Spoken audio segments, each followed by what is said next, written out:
Hello everybody and welcome to another episode of EcksToo. Today we're going to go straight into it because today Star Wars Squadrons has just released the version 1.2 update. So today I'm going to go through all of the changes that they've made and that has been pushed to the game today. But before we go into all the details on the notes for update 1.2, here's some things that you need to know. Some players stuck at 0 skill rank or not being able to rank up as intended. This is still not fixed in this version. The developers are working really hard to try and fix that. You'll probably see it in version 1.3. A small number of players did unlock the ranked helmet rewards due to a bug when they didn't actually reach that rank. Those will probably be pulled from your inventory because you didn't actually earn them. And finally, players abandoning matches that negatively impact the experience of your gameplay. The developers are working on a new system that actually properly punishes people who abandon games. Now, I've got a lot of opinions about all of these things, but before we do, let's go through all the notes for update 1.2. First up is general. They made improvements to the overall fleet battles tutorial experience. Again, I mentioned this, I had a few bugs when I was playing the tutorial experience where I couldn't actually destroy the Star Destroyer, but I assume they fixed that in version 1.1. I'm assuming this is just some additional bugs that are still left over and that is now being fixed in version 1.2. Fixed an issue where the player could experience a black screen during or after customizing their pilots. I only had a minor nick with this when the game was about to start while I was customizing my pilot, but nothing more than that. So good to see that they fixed that. Fixed an issue where pilot models were blurry when being customized for players, probably for lower graphics cards users, so that'll be a fix for you. Fixed a typo on the profile page. Other stability improvements and minor fixes, including reduced crashing on PC. I know Corey Losers, who plays with us, sometimes crashes when he enters into a game, so hopefully that'll be fixed for him as well. But next up is story. So they fixed an issue where dying during the Rebel prologue mission while fighting the Star Destroyer could block progress, so they fixed that. Fixed an issue where medals could reset after uninstalling or updating the game. Fixed an issue where players could not progress through mission 3 if they defeated the Quasars too quickly. So for anybody that's gotten really good at the single player mode, that'll be a fix for you.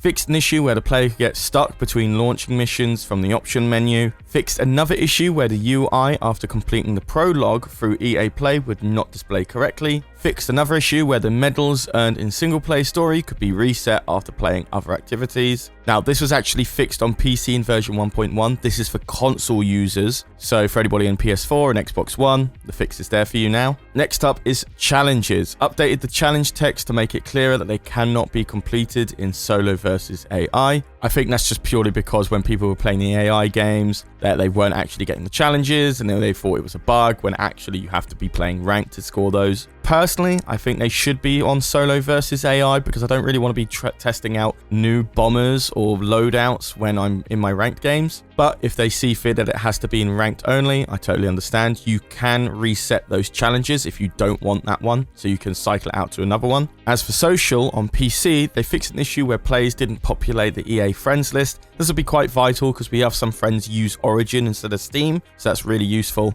And improved party stability. When I say this, I hope it means that everyone in the party actually gets put into a game. We have an issue where we go in as a 5-man and then somebody drops out as we're loading into the game and we have to all leave the game and lose MMR because of that. So I really hope that's the fix that they're referring to because I can't treat ranked seriously if we're losing points just because somebody can't rejoin a match when they were loading in with us. Next up is dogfighting, where they fixed an issue where the game crashed during transitioning into a match. Now, I've not actually played dogfighting yet, so I don't know what this is referring to, but for people who prefer dogfighting modes, this will probably be really important for you. Next is quick match is now set to a random faction for dogfighting, so if you do select quick match, it won't assign the preferable faction that you've picked when you click quick match. So if you do want a preferable faction, you have to go through the menu systems as normal. I think this will slightly help the fact that loads of people prefer playing Empire than Rebels in dogfighting, but that's just a pure opinion there. Next up is fleet battles. Fixed an issue where the game would crash when loading into fleet battles. Actually, this is what Corey had an issue with quite a lot, so I hope that fixes it for him. I did mention it previously in this video, but this is definitely specifically an error that he had. Fixed an issue where players could not use the customized ship option in the hangar during the fleet battles briefing room state. I actually had this issue.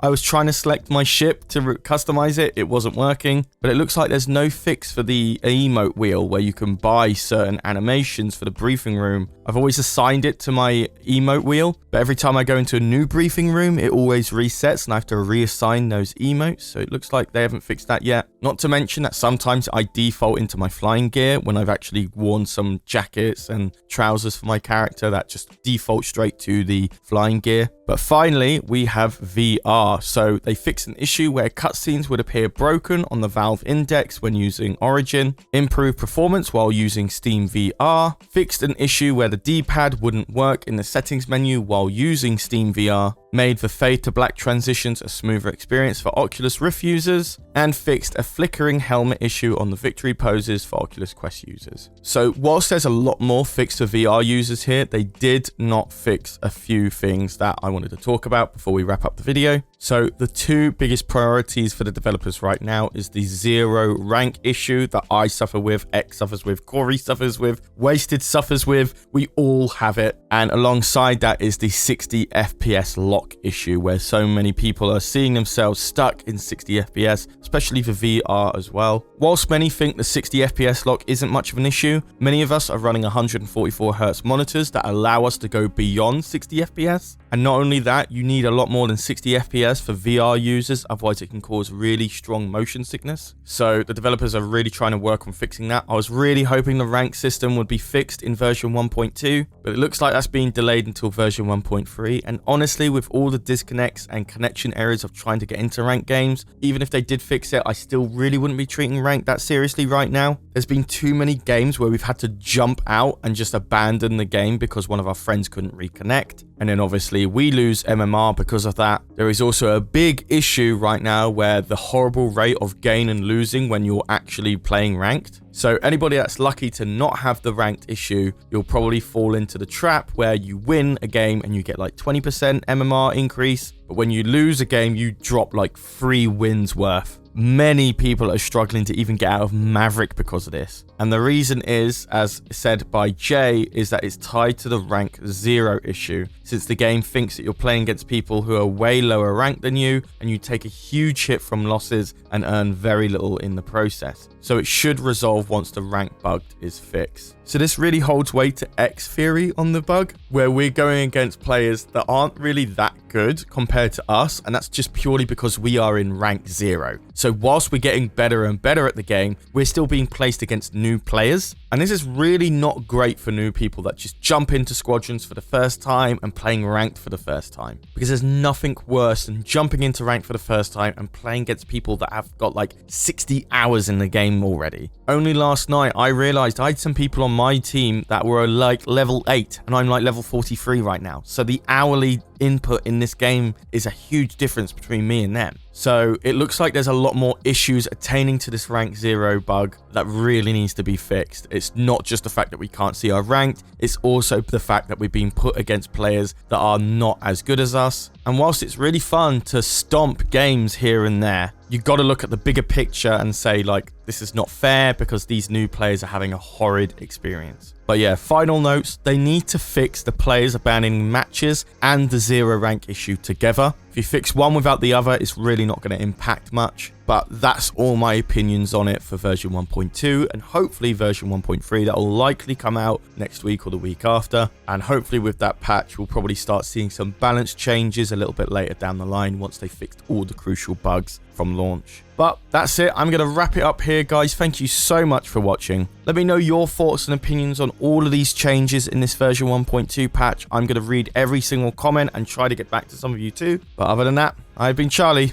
You've been watching EcksToo, and I'll see you in the next video. Take care, guys.